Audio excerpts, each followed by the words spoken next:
இருப்போம். அந்த சோதனையிலே நாம் பொறுமையாக இருந்திருக்கிறேனா என்பதை ஒருவரும் சிந்தித்து பார்க்க வேண்டும். சோதனையின் போது மனம் திறந்துவிடக் கூடாது.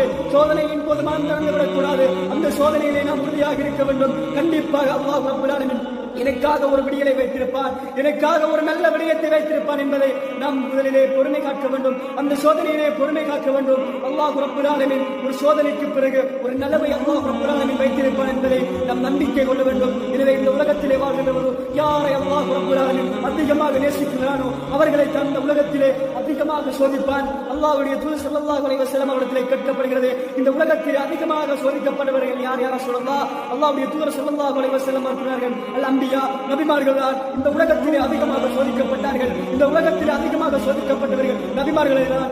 நபிமார்களை விட நாம் இஞ்சிட்டோமா? அல்லாஹ் ரப்பல் ஆலமீன் பலவீனமாக மனிதர்களை படைத்திருக்கிறார்.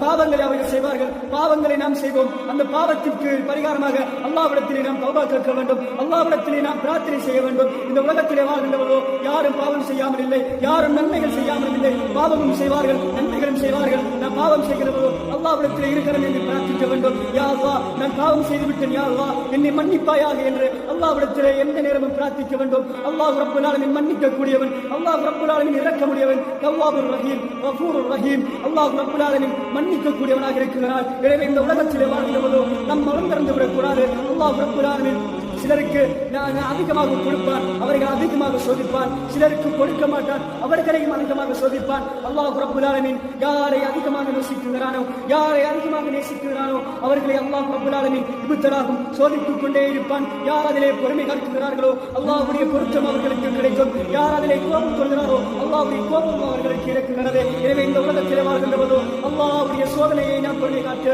அல்லாஹ் ரப்பல் ஆலமீன் எப்படியான சோதனைகளை எனக்கு தருகிறானோ அந்த சோதனைகளை பொறுமை காட்டக்கூடியவர்களாக அல்லாஹ் ரப்பல் ஆலமீன் நம்முடைய உள்ளத்தை பொறுமையுடைய உள்ளமாகவும் சாந்தியுடைய உள்ளமாகவும் அல்லாஹ்வை வணங்கக்கூடிய உள்ளமாகவும் அல்லாஹ் ரப்பல் ஆலமீன் சொல்ல வேண்டும். நாம் சோதனையின் போது அல்லாஹ்விடத்திலே நமக்கு அதிகமாக பிரார்த்தனை கேட்டு அல்லாஹ்விடத்திலே அதிகமாக பிரார்த்திக்க வேண்டும். அல்லாஹ்வுடைய தூதர் ஸல்லல்லாஹு அலைஹி வஸல்லம் அவர்கள் அழகான ஒரு பிரார்த்தனையை கற்றுத் தருகிறார்கள். அழகான ஒரு பிரார்த்தனையை கற்றுத் தருகிறார்கள். எப்படியான சோதனைகளிலும் இந்த துஆவை நாம் ஓதிக்கொள்ள வேண்டும். அல்லாஹ்வுடைய தூதர் ஸல்லல்லாஹு அலைஹி வஸல்லம் சொன்னார்கள், அழகான ஒரு பிரார்த்தனையை கற்றுக் கொடுக்கிறார்கள். அல்லாஹும்ம அஜிர்னி ஃபீ முஸீபத்தி வக்லுப் லி கைரன் மின்ஹா. யா அல்லாஹ், இந்த சோதனையிலிருந்து என்னை பாதுகாப்பாயாக, இதை விட ஒரு சிறந்த ஒரு வாழ்க்கையை எனக்கு தருவாயாக என்று அல்லாஹ்வுடைய தூதர் ஸல்லல்லாஹு அலைஹி வஸல்லம் அவர்கள் இந்த பிரார்த்தனையை கற்றுக் கொடுக்கிறார்கள். எனவே நானும் நீங்களும் இந்த பிரார்த்தனையை ஒவ்வொரு நாளும் ஒவ்வொரு தொழுகையிலும் கற்றக்கூடியவர்களாகவும் அல்லாஹ் ரப்பல் ஆலமீன் சோதனையின் போது பொறுமை அடையக்கூடிய உள்ளமாகவும் நாளை மறுமை நாளிலே எழுந்திருக்கிறவர்களோ நபிமார்களோடும் சாலிஹீன்களும் எழுப்புவதற்கு அல்லாஹ் ரப்பல் ஆலமீன் அருள் புரிவானாக. அல்ஹம்துலில்லாஹி ரப்பில் ஆலமீன்.